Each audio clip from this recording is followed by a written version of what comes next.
الحمدللہ آج 11 رمضان شریف ہے تے مسلسل 11ویں دن بھی اج بھی انشاءاللہ اسی مرغے والا پلاو پہلے یکم رمضان تو لگ کے وچ دن والے وچ مرغا بھی پایا سبزی والا پلاو جی یہ ساڈا مشن ہے ویکھو کل پروگرام بدلدا پیا کی بنانے ہیں کی انہاں دا کرنا ہے تے یہ سلسلہ عزیزان گرامی یہ مہربانہ نے ساڈے نال بڑا تعاون کرتے ہیں میں احمد صاحب حضرت مولانا علامہ احمد رضا صاحب مصطفی انہوں نے بھائی حسن رضا صاحب انہوں نے برادر نسبت بھائی انور صاحب محسن چاچا غلام حیدر صاحب کے صاحبزادے میاں جی شبیر حسین ملا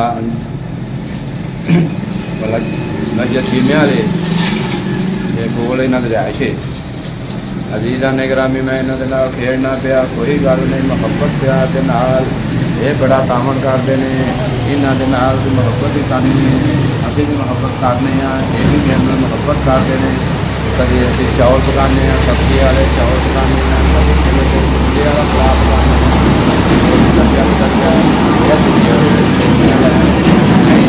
اللہ نے سانوں بھیجا کیوں میں نے فرمایا کہ جیسے کوئی غلط گالی نہیں دے رہے غلط لفظ نہیں بولیں گے میاں جی کھلے دل سے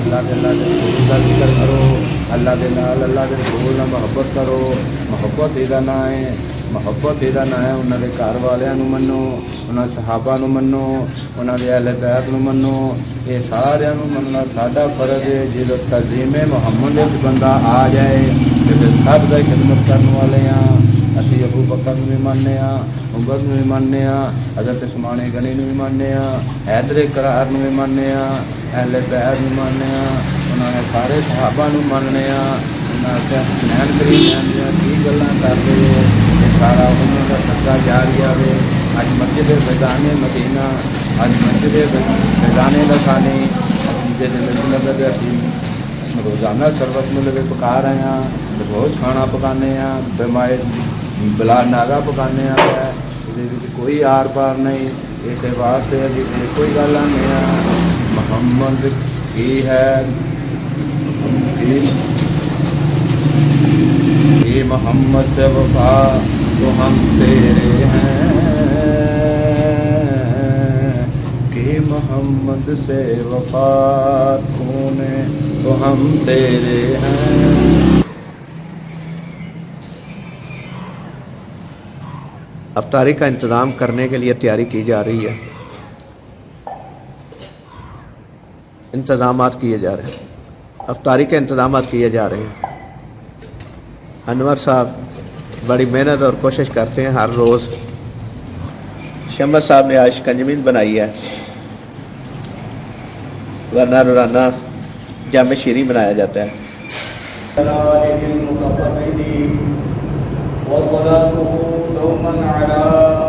سید الانام محمد والآل والاصحابهم ما وایا عند شدائد.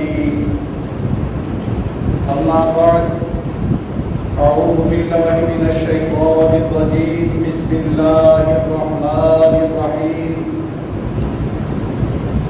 یا ایھا الذین آمنوا خذوا حذرکم فانفروا ثبات او انفروا جمیعا. برادران اسلام اہل سنت والجماعہ،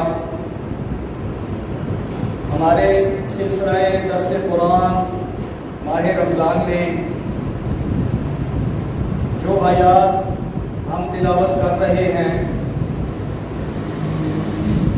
اور ان کا ترجمہ اور مختصر تفسیر و تشریح جو بیان کر رہے ہیں، اس سلسلے کی 23ویں آیہ کریمہ یا ایھا الذین آمنوا خذوا حذرکم فانفروا ثبات او انفروا جمیعا وَإِنَّ مِنْكُمْ لَمَن لَّيُبَطِّئَنَّ فَإِنْ أَصَابَتْكُم مُّصِيبَةٌ قَالَ قَدْ أَنْعَمَ اللَّهُ عَلَيَّ إِذْ لَمْ أَكُن مَّعَهُمْ شَهِيدًا.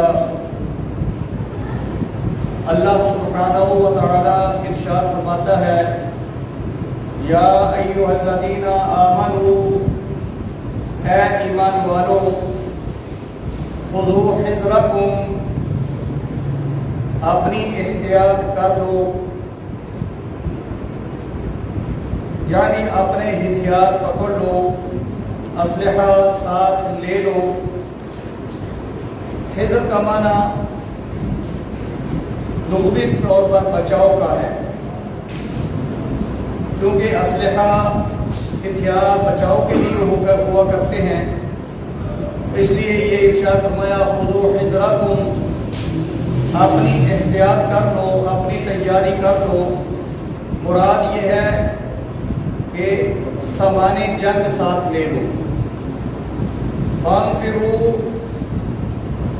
بس نکلو۔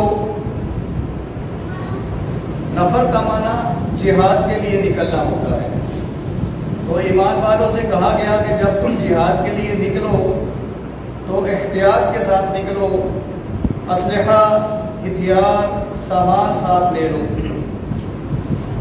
ثباتٍ، یا گرو گرو نکلو، او انفروا جمیعا، یا مجموعی طور پر فوج ہو کر جہاد کے لیے نکلو۔ جب کفار کا غلبہ ہو تو اس وقت جہاد سب مسلمانوں پر فرض عین ہو جاتا ہے۔ امن کی حالت میں جہاد فرض کفایہ ہے، حالت امن ہو، جنگ کا ماحول نہ ہو کسی دشمن کے ساتھ، تو فرض کفایہ ہے۔ ایک گروہ اگر تیار بیٹھا ہے تو ٹھیک ہے، جیسا کہ ہماری فوج ابھی حالت جنگ نہیں ہے، ہماری سرحدوں کے اوپر امن و امان ہے، تو چونکہ ہماری فوج بیٹھی ہے ہماری حفاظت کے لیے، ملک کی حفاظت کے لیے، تو یہ فرض کفایہ ہے پوری قوم کی طرف سے۔ لیکن جب حالت جنگ ہو، کفر حملہ کرے، اس وقت پوری قوم کے اوپر جہاد کرنا فرض ہو جاتا ہے۔ اس وقت صرف فوج پر یہ ذمہ داری عائد نہیں ہوتی کہ وہ دفاع کرے، بلکہ پوری قوم جو ہے وہ بھی اس دفاع میں شامل ہو۔ اور ایک امام ہیں پرانے، انہوں نے تو لکھا ہے کہ اگر تمہارے پاس ایک کنکر ہے دشمن کو مارنے کے لیے تو وہ بھی مارو، اور تمہارا لقمہ جو تمہارے منہ میں جا رہا ہے اگر اس کی ضرورت ہے قوم کو تو وہ منہ سے نکال کے قوم کو دو۔ یہ حالت جنگ کی بات ہے۔ تو حالت جنگ میں مسلمانوں پر فرض ہے کہ وہ اپنی قوم کی اور اپنے ملک کی حفاظت کریں۔ وَإِن مِّنكُمْ، اور بے شک تم میں سے، یہ تم سے مراد مؤمنین بھی ہو سکتے ہیں اور منافقین بھی، لَمَن لَّيُبَطِّئَنَّ، ضرور بھی ضرور جہاد کے لیے نکلنے میں تاخیر کرتے ہیں، یعنی جو جہاد میں شریک نہیں ہوتے بلکہ پیچھے رہ جاتے ہیں، تو اس سے مراد منافقین ہیں، یا شروع زمانہ کے کچھ مسلمان جن کو جہاد کی اہمیت و فرضیت کا معلوم نہیں۔ فَإِنْ أَصَابَتْكُمْ مُصِيبَةٌ، پس اگر تمہیں کوئی مصیبت پہنچتی ہے، قَالَ قَدْ أَنْعَمَ اللَّهُ عَلَيَّ، تو پیچھے رہ جانے والے کہتے ہیں کہ یہ اللہ سبحانہ و تعالیٰ کا ہم پر انعام ہے۔ إِذْ لَمْ أَكُنْ مَعَهُمْ شَهِيدًا، کہ ہم ان کے ساتھ یعنی مسلمانوں کے ساتھ موجود نہ تھے، یعنی جہاد میں شریک نہ تھے، اس لیے ہم مصیبت میں بچ گئے۔ تو منافقین پیچھے رہ جاتے ہیں، تو وہ کہتے ہیں کہ ہم جو بچ گئے ہیں تو یہ اللہ تعالیٰ کا فضل و کرم ہے، اللہ تعالیٰ کا انعام ہے ہم پر۔ حالانکہ جو جہاد میں پیچھے رہ جاتا ہے وہ انتہائی بزدل ہوتا ہے اور وہ اسلام میں کڑی سزا کا مستحق ہوتا ہے، اللہ تعالیٰ کے انعام کا مستحق نہیں ہوتا۔ آیت نمبر 24 میں اللہ سبحانہ و تعالیٰ ارشاد فرماتا ہے، یا ایھا الذین آمنوا اذا ضربتم فی سبیل اللہ فتبینوا ولا تقولوا لمن القی الیکم السلام لست مؤمنا تبتغون عرض الحیاة الدنیا فعند اللہ مغانم کثیرہ كذلك كنتم من قبل فمن الله عليكم فتبينوا إن الله كان بما تعملون خبيرا. یہ آیت کریمہ بھی جہاد کے لیے ہے، اور اس میں ارشاد ہوتا ہے یا ایھا الذین آمنوا، اے ایمان والو، اذا ضربتم، جب تم سفر کرو، ضربہ کا معنی ہوتا ہے جہاد کے لیے نکلنا. ویسے تو ضربہ کا لغوی معنی ہے مارنا، تو یہاں مارنے سے مراد ہے راستہ مارنا، راستے پہ چلنا، راہ چلنا یا بیان کرنا. فی سبیل اللہ، اللہ تعالیٰ کی راہ میں. تو جب اذا ضربتم فی سبیل اللہ اکٹھا آئے تو اس کا معنی یہ ہوگا کہ جب تم اللہ تعالیٰ کے لیے جہاد کے لیے راستے میں چلو. فتبینوا، تو بس تم تحقیق کر لیا کرو، یعنی بے درے کسی کو قتل نہ کرو. ولا تقولوا لمن القى الیکم السلام، اور نہ کہو اس شخص کو جو تم پر سلام کہے. تبتغون عرض الحیات الدنیا، تم دنیا کی زندگی کے اسباب طلب کرتے ہو، یعنی مال غنیمت حاصل کرنے کے لیے کسی بے گناہ مسلمان کو قتل کر دیتے ہو. ان الفاظ کا جو پس منظر ہے وہ یہ ہے کہ کسی جنگ میں چلتے ہوئے ایک جگہ پہ مسلمانوں کا لشکر پہنچا، تو جو راستے میں لوگ تھے وہ بھاگ گئے، مگر ان میں سے ایک شخص ٹھہرا رہا، کیونکہ وہ اس نے کلمہ پڑھا ہوا تھا. جبکہ جو لشکر تھا اسلام کا، ان کو پتہ نہیں تھا کہ اس شخص نے کلمہ پڑھا ہوا ہے کہ نہیں. جب لشکر اس کے پاس پہنچا تو اس نے السلام علیکم کہا. تو لشکریوں نے کہا، سمجھا کہ یہ شاید اپنی جان بچانے کے لیے اسلام قبول کر رہا ہے، تو انہوں نے اس کو مار دیا.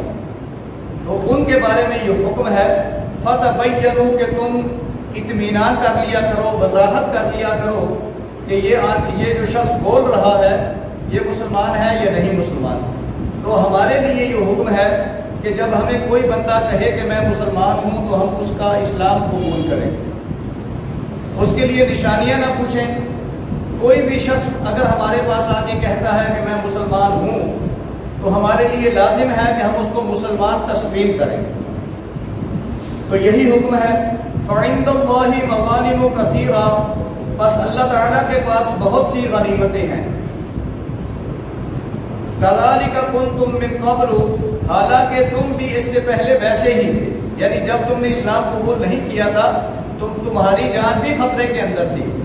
تو اب اگر کوئی تمہارے سامنے آ کے کہتا ہے کہ میں مسلمان ہوں تو پہلے اس کو چھوڑ دو، تحقیق کرو، اس کے بعد دیکھو کیا کرنا ہے. كَذَلِكَ كُنْتُم مِّن قَبْلُ، اس سے پہلے تم بھی ویسے ہی تھے. فَمَنَّ اللَّهُ عَلَيْكُمْ، بس اللہ سبحانہ و تعالی نے تم پر احسان کیا کہ اس نے تم کو اسلام کا جو ہے وہ لباس پہنایا، اسلام کا تاج تمہارے سر پر رکھا، تمہیں مسلمان بنایا اور تم کو امن دیا. فتبینوا، پھر ارشاد فرمایا کہ تحقیق کر لیا کرو. تو دو جگہ پہ آیا فتبینوا. تو اس کا مطلب یہ ہے کہ مسلمانوں کو ہر حال میں جگہ جگہ تحقیق کرنی ضروری ہے، ہر بات میں. بلا تحقیق کسی بات کو کرنا یا بلا تحقیق کسی پر دان و تشریح کرنا یا بلا تحقیق کسی پر الزام لگانا یا بلا تحقیق جہاد میں، لشکر میں جب جنگ کی حالت ہو تو کسی کو کافر سمجھ کر قتل کر دینا یہ مسلمان کو زیب نہیں دیتا. اس کو یہ ہے کہ وہ تحقیق کرے کہ میں جو کچھ کر رہا ہوں، جس کے اوپر کر رہا ہوں، کیا وہ اس کا مستحق بھی ہے کہ نہیں. ان اللہ کان بما تعملون خبیرا، بے شک اللہ سبحانہ و تعالی جو تم عمل کرتے ہو اللہ سبحانہ و تعالی اس کی خبر رکھنے والا ہے، اس کو دیکھنے والا ہے، اس کو جاننے والا ہے. 25ویں جگہ پہ اللہ سبحانہ و تعالی ارشاد فرماتا ہے یا ایھا الذین آمنوا کونوا قوامین بالقسط شہداء للہ ولو علی انفسکم او الوالدین والاقربین ان یکن غنیا او فقیرا فاللہ اولی بہما فلا تتبعوا الهوى ان تعدلوا وان تلووا او تعرضوا فان اللہ کان بما تعملون خبیرا. یہ جو اللہ سبحانہ و تعالی براہ راست مسلمانوں کو خطاب فرما رہا ہے اور مسلمانوں کی باقاعدہ خاص طور پہ اسپیشل قسم کی، خاص قسم کی اللہ سبحانہ و تعالیٰ جو تعلیم و تربیت مسلمانوں کو دے رہا ہے، اس کے 25ویں نمبر پر جو آیہ کریمہ آتی ہے اس میں اللہ سبحانہ و تعالیٰ ارشاد فرماتا ہے یا ایھا الذین آمنوا، اے ایمان والو، کونوا، ہو جاؤ، قوامین، بہت پختگی والے، مضبوط قدم ہو جاؤ، راسخ اپنے عقیدے میں بھی راسخ ہو جاؤ، اپنے عمل میں بھی راسخ ہو جاؤ، اپنی جگہ پہ بھی مضبوط ہو جاؤ، بالقسط، انصاف کے ساتھ، انصاف میں۔ آگے ارشاد فرمایا شہداء للہ، تم اللہ کے گواہ بنے رہو۔ یہ اللہ سبحانہ و تعالیٰ نے مومنوں کو، مسلمانوں کو یہ عظمت و شان ارشاد فرمائی ہے کہ اللہ سبحانہ و تعالیٰ مؤمنین کو یہ فرما رہا ہے کہ تم اللہ کے گواہ بنے رہو۔ یہ کتنی بڑی شان ہے مسلمانوں کی، اللہ کا گواہ بننا، اللہ کے لیے گواہ بننا، اللہ کے لیے گواہی دینا، یعنی تم اللہ تعالیٰ کی رضا جوئی کیا کرو۔ وَلَوْ عَلَىٰ أَنفُسِكُمْ، اگرچہ وہ تمہارے نفسوں کے خلاف ہی کیوں نہ ہو، یعنی جب تم اللہ تعالیٰ کے لیے گواہی دو، اللہ تعالیٰ کے ساتھ گواہی دو، اللہ کی رضا کے لیے گواہی دو، تو پھر وہ گواہی اگرچہ تمہارے نفسوں کے خلاف ہو، تمہاری اپنی ذات کے خلاف ہو، تو پھر تمہیں اس سے کوئی پس و پیش نہیں ہونا چاہیے، بلکہ وہ گواہی دینی چاہیے۔ اَوِ الْوَالِدَيْنِ، یا وہ گواہی تمہارے والدین کے خلاف ہو، اَوْ الْأَقْرَبِينَ، یا وہ تمہارے رشتہ داروں کے خلاف ہو وہ گواہی، تو وہ گواہی تمہیں دو۔ إِن يَكُنْ غَنِيًّا أَوْ فَقِيرًا، إِن يَكُنْ غَنِيًّا أَوْ فَقِيرًا، وہ گواہی مالدار کے خلاف ہو یا فقیر کے خلاف ہو، تمہیں مسلمان ہو کے اللہ کا گواہ بن کر وہ گواہی دینی ہے۔ کسی کے خلاف بھی جائے، وہ تمہاری اپنی ذات کے خلاف جائے، تمہارے والدین کے خلاف جائے، تمہارے رشتہ داروں کے خلاف جائے، کسی مالدار کے خلاف جائے یا کسی فقیر کے خلاف جائے، وہ گواہی تمہیں دینی ہے اللہ کی رضا کے لیے۔ فاللہ اولیٰ بہما، اور اللہ سبحانہ و تعالی زیادہ مستحق ہے اس کا، یعنی اللہ کے لیے گواہی دی جائے، نہ تو کسی مالدار کے لیے گواہی دی جائے، نہ والدین کے لیے گواہی دی جائے، نہ رشتہ داروں کے لیے گواہی دی جائے، نہ کسی فقیر کے لیے گواہی دی جائے۔ فلا تتبعوا الہویٰ، پس تم گواہی دینے میں اپنی خواہشات کے پیچھے مت چلو۔ تمہاری خواہش کیا کہتی ہے، تمہارا نفس کیا کہتا ہے کہ تمہارے رشتہ دار ہیں، تمہارے والدین ہیں، یہ مت سوچو۔ فلا تتبعوا الہویٰ، پس تم خواہشات کی پیروی نہ کرو، یعنی گواہی دینے میں تمہارا جو خواہش ہے وہ آڑے نہیں آنی چاہیے۔ ان تعدلوا، انصاف کرو، یعنی گواہی دیتے وقت تم انصاف کرو۔ وَإِن تَلْوُوا، اور اگر تم مڑ جاؤ یا ہلکی زبان میں، دبی زبان میں گواہی دو تو یہ مناسب نہیں ہے۔ او توردو، یا تم گواہی سے اعراض کر دو، منکر ہو جاؤ، مکر جاؤ، پیچھے ہٹ جاؤ۔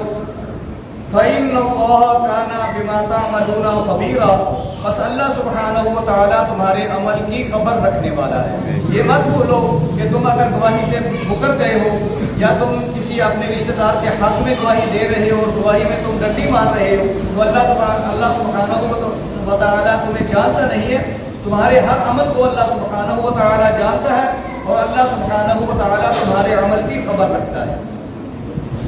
26ویں آیہ کریمہ یا ایھا الذین آمنوا کے سلسلے میں، یا ایھا الذین آمنوا آمنوا باللہ ورسولہ والکتاب الذی نزل علی رسولہ والکتاب الذی انزل من قبل ومن یکفر باللہ وملائکتہ وکتبہ ورسلہ والیوم الآخر فقد ضل ضلالا بعیدا۔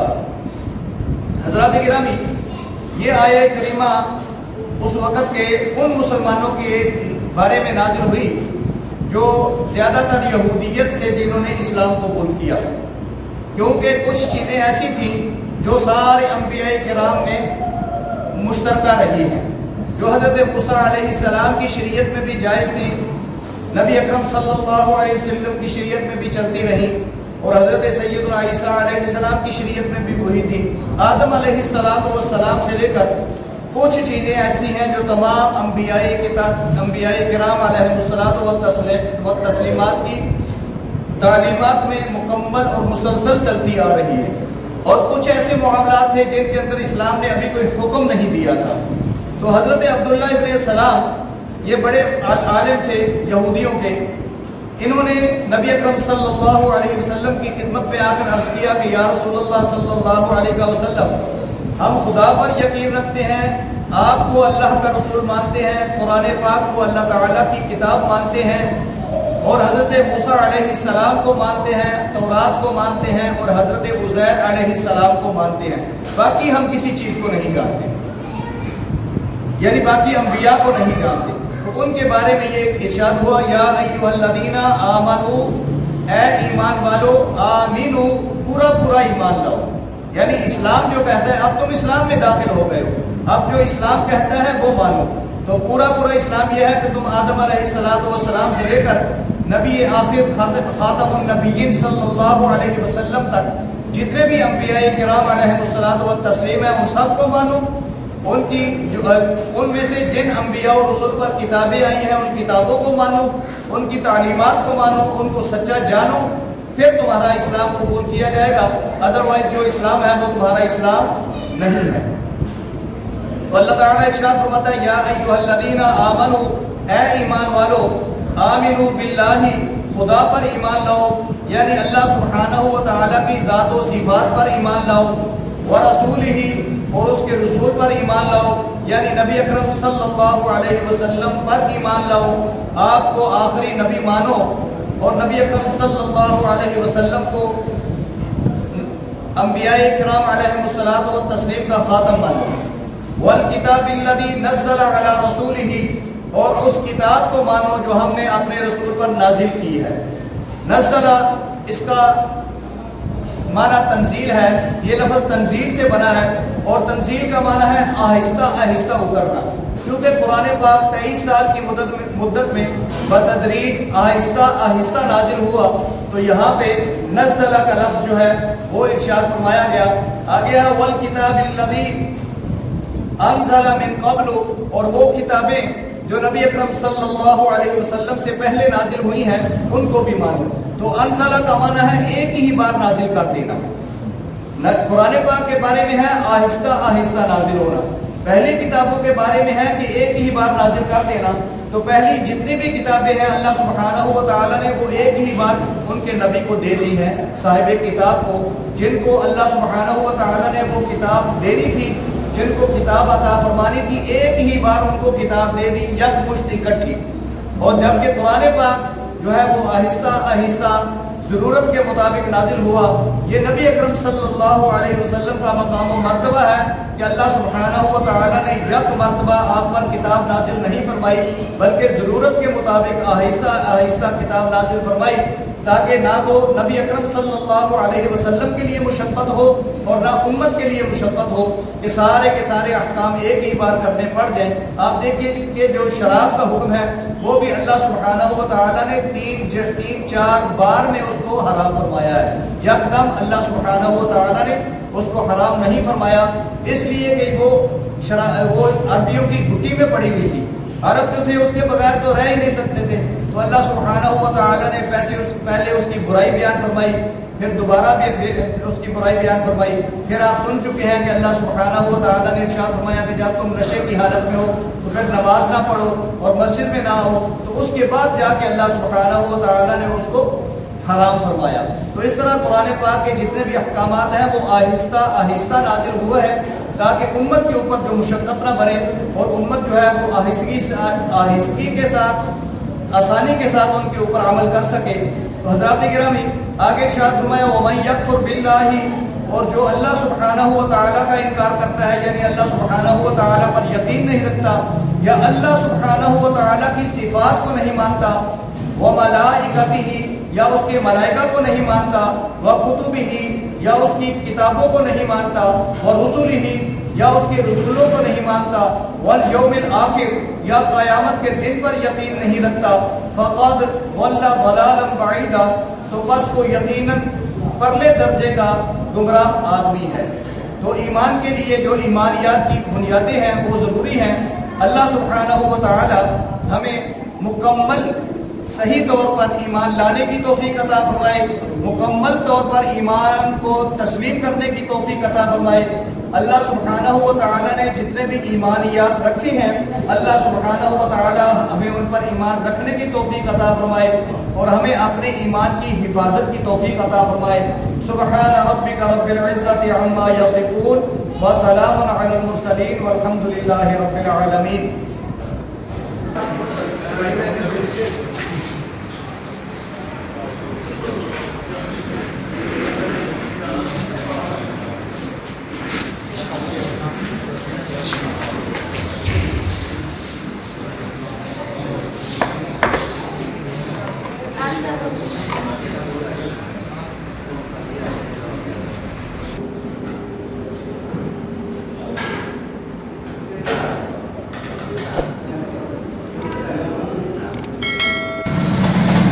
انیس صاحب،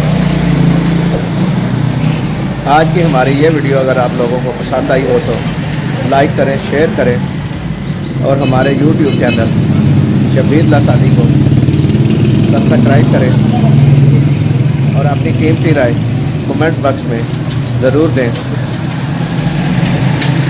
آپ کی محبتوں کا شکریہ۔ اللہ ہم سب کا حامی و ناصر ہو۔